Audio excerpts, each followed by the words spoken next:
Hello there guys, now today I am back with my second video and today I'm going to be looking at my favourite fights and the best standout fighters from last year 2016.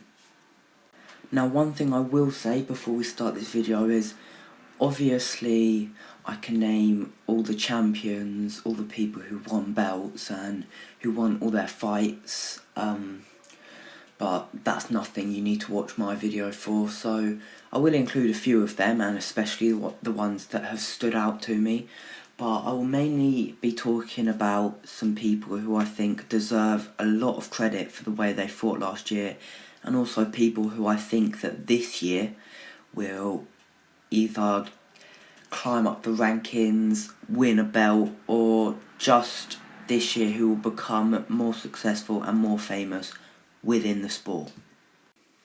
So without further ado, let's get into the first one. That is right guys, so as you can see my first choice is Yair Rodriguez. This guy has impressed me in every single fight I have watched with him. I think that this guy deserves so much more respect and more credit than he does.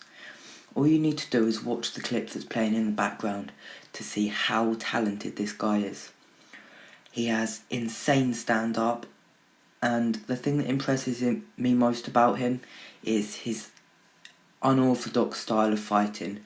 He throws the maddest, wildest kicks that could get him in all sorts of trouble.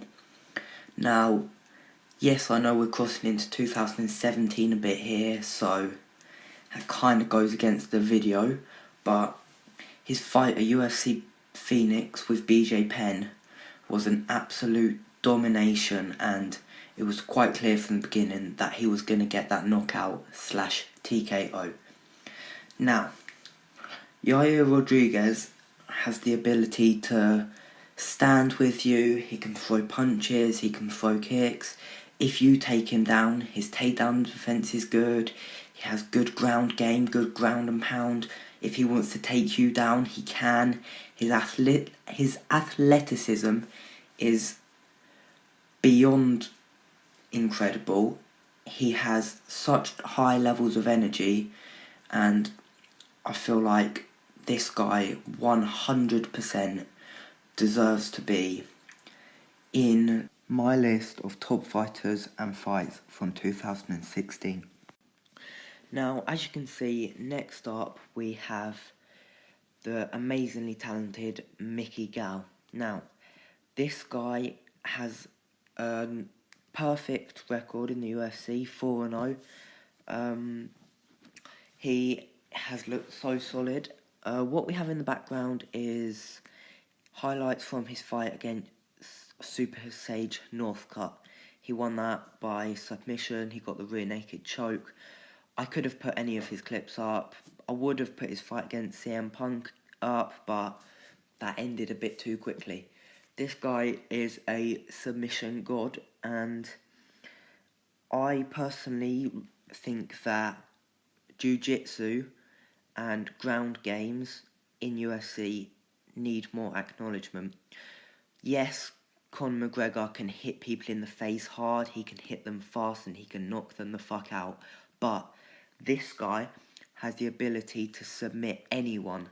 When he gets a hold on you, you are not getting out, and that is why he has a 4-0 record. Now, the thing that interests me most about Mickey Gall is that in his last interview, he said he is moving down to 155. If he does that, he will be in one of the most competitive divisions in the whole of the UFC, and I honestly believe that within the next 3 years, he can be world champion. And that is exactly why Mickey Gall is the next of my top fighters from 2016. Now guys, this video is titled Top Fights and Fighters from 2016. Well, so far I have just talked about fighters. So, here is probably my favourite fight ever. This was what can only be described as an all-out slugfest. These two went at it. I was like Swanson's going to get knocked out. No, Choi's going to get knocked out. I could not believe what I was watching. So, enjoy this clip and make sure to watch it carefully. If you're going to pay more attention to either my voice or this clip, then I'd watch the clip, because it is such an insane fight. Now, Cub Swanson is someone who I had always thought of to be a bit of a, average fighter, middle of his weight division. But in this fight, he showed durability, toughness, hard hitting, good athleticism, good energy conservation, good just about everything. And I think Doo Ho Choi actually brought out the best in him. As for Choi, this kid looks like he should be in Halford selling bikes. Never would you believe that he is like one of the toughest kids who can take so many punches. Doo Ho Choi should have been knocked out about 5 times in this fight, but he is so tough, and despite that, his movement is incredible. His punches are incredible, and he was very close to winning this fight, I'm sure of it. Personally, I do agree that Swanson did deserve to win the fight, and regardless, I think both these fighters were champions, and that was proven by the reception they got from the crowd. Cub Swanson, Doo Ho Choi, was non-stop action, and now that is why it is included in my video as the best fight of 2016. Now, my next selection is a women's bantamweight fighter. That's right, it's Valentina Shevchenko, and you may be surprised to see that the clip I've put in is of her fight between her and Amanda Nunes, the current champion. Now, the reason I've put this clip in is because at the time, this was at UFC 196, I believe. At the time, neither of these women were considered strong contenders, and in her next fight, or next 2 fights, Nunes went on to get and hold the title. Now, this is why I believe that Valentina Shevchenko was completely overlooked. Her performance was completely overlooked just because no one really understood how much of a talent Amanda Nunes was.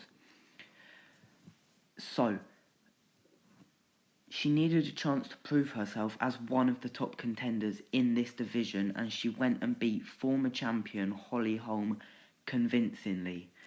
And now she is number 1 ranked contender, obviously after Nunes, in the Women's Bantamweight Championship, and this is why I think that Shevchenko is very underrated and has had a very successful year. Okay guys, so next up we have none other than Yoel Romero, as you can see. This guy has an incredible record. It's 12-1. He is, I'm pretty sure, right up there in the middleweight rankings. He has called Michael Bisping out. That fight looks like it is likely to go ahead. But the clip I'm showing you right now is this flying knee on Chris Weidman. Chris Weidman is one of the most respected middleweights of all time. And I'll be honest, Weidman was probably winning this fight on points, and this was in the last round, I'm pretty sure. And then Yoel has the audacity to just come out and throw that flying knee at him. I think he deserves a shot at Michael Bisping. I think he'll get a shot at Michael Bisping, and I can't wait to watch his fight. And that is why he is in this video as one of the top fighters from 2016. Now guys, what I did not want to do was spend this whole video banging on about Conor McGregor and the year he's had. But, that said, you cannot deny this guy the success he's had. You cannot claim that he's not the most successful UFC fighter this year. It's just not possible. Now, I say Conor McGregor. I put this fight in not only because it was one of the best fights of the year, but because Nate Diaz deserves nearly as much credit as anyone else in this video.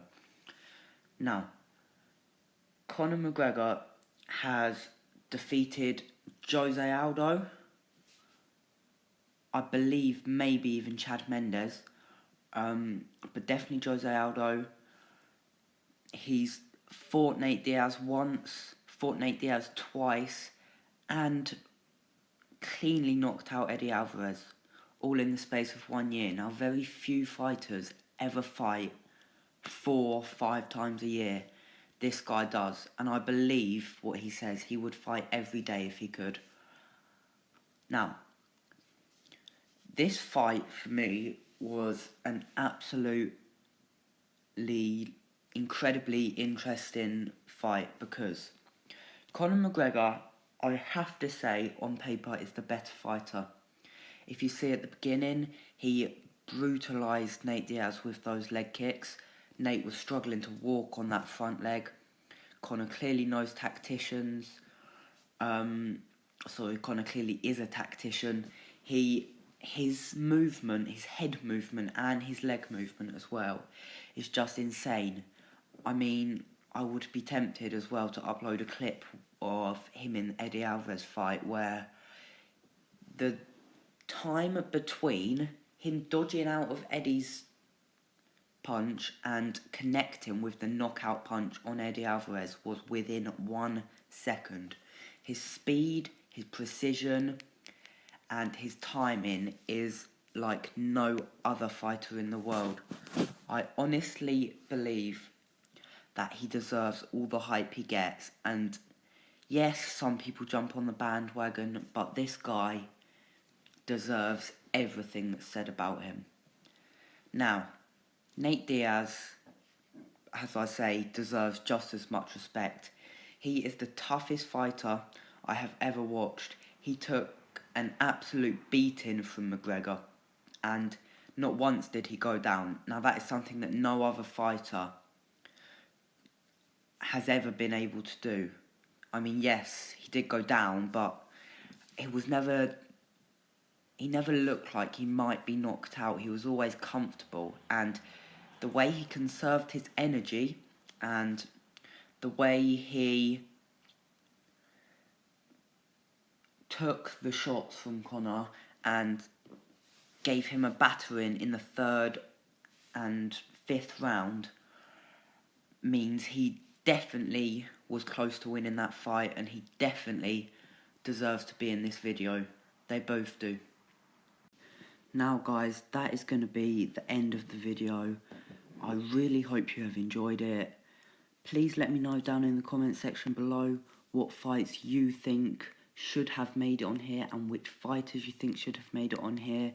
Let me know as well what videos you want to see, and yeah, just give me all the feedback you can.